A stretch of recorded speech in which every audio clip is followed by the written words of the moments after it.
qui alle Fiere di Santa Lucia di Piave è presente anche con vari stand Turismo Verde. Turismo Verde che cos'è? È l'associazione che riunisce gli agriturismi che fanno riferimento alla Confederazione Italiana Agricoltori. In particolare qui mi trovo nella Federazione Provinciale di Treviso, io sono in compagnia di due ospiti, diamo il benvenuto a Simone Barban che è il presidente di Turismo Verde Treviso e alla mia destra diamo il benvenuto a Ivan Borsato che è mastro birraio e qui si parla proprio di birra. Allora ci spieghi tutto Presidente, viene presentato un progetto innovativo qui in questa occasione. Sì, il primo progetto che unisce agriturismo e birra, che va incontro ad un pubblico giovane in accordo con gli spuntini che si fanno in agriturismo. Siamo 15 aziende che produrranno l'orzo e il frumento e lo daranno in contolavorazione al nostro amico,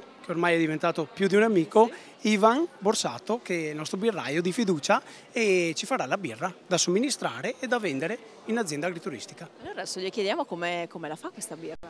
Allora, chiaramente la birra si fa con il malto e l'orzo che verrà portato dalle aziende agricole non sarà già maltato ma sarà un orzo da maltare, perciò ne metteremo una parte inizialmente inferiore per arrivare poi alla fine di questo progetto, magari fra qualche anno, ad avere anche del malto tracciato di origine trevigiana.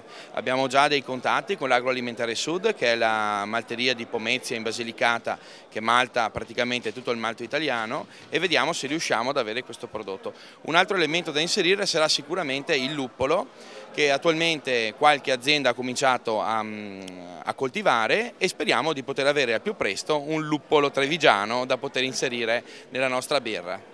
Che cosa di speciale la birra artigianale che la differenzia dalle altre birre? Dalle altre birre. Allora, birra artigianale, parliamo di birra non filtrata, non pastorizzata, spesso e volentieri rifermentata in bottiglia, perciò è un prodotto 100% naturale, non c'è nessuna aggiunta.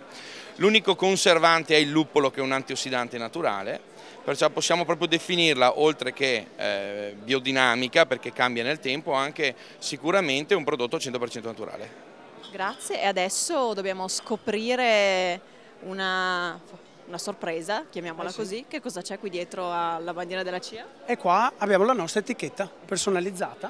Allora qui in esclusiva per Verde a Nord-Est, qui alle Fiere di Santa Lucia di Piave, scopriamo questo nuovo marchio. Insomma. Nuovo marchio, allora abbiamo la birra agricola che verrà prodotta con l'orzo delle aziende e la granea. Dove si trova questa birra? Dove si può trovare? All'interno delle nostre 15 aziende aderenti al progetto. Per saperne di più ci sarà un sito internet da consultare, immagino? Sì, sarà nel Turismo Verde Treviso, ma in più vi aspettiamo in primavera per il primo assaggio, direttamente da Ivan. Ottimo, verremo anche noi di Verde a Nord-Est, allora grazie a Ivan Borsato e grazie a Simone Barban. Restate con noi perché adesso, sempre qui dalla Fiera di Santa Lucia di Piave, vi parliamo di formaggio.